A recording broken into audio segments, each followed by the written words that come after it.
Hi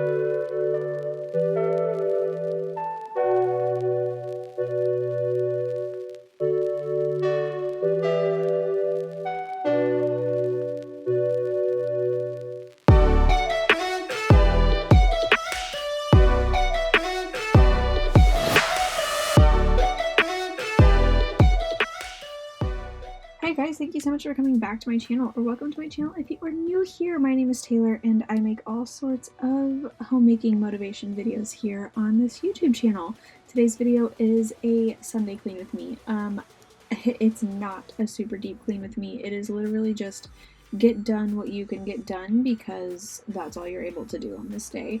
This weekend was full of it was just full of different house projects, and I had a long to-do list and I needed to just like make a clean slate in order to be able to make the things happen that I needed to make happen. And that's all it was. It was just me like tidying up and putting things in their place and wiping things down, and that was going to help me get ready for the week ahead.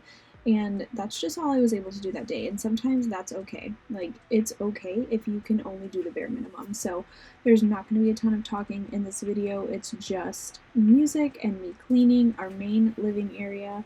And hopefully that gives you the motivation to tidy up your space to be able to start your week fresh, like I think is so important to do. So yeah, that's all. I'm not going to talk anymore. I hope you enjoy this video, and thank you so much for watching. Thank you for your support, and I hope it's motivating for you.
Okay guys, we're wrapping up the end of this video here. I hope this was helpful and encouraging. I hope you enjoyed it. If you liked it, please give it a thumbs up. It helps YouTube, and I know that this is the kind of stuff that you like to see. And if you feel like any of my future videos can serve you in some way, I would love if you subscribe to my channel and just stick around. Anyway, thank you so much for watching, and I will see you guys in my next one. Bye!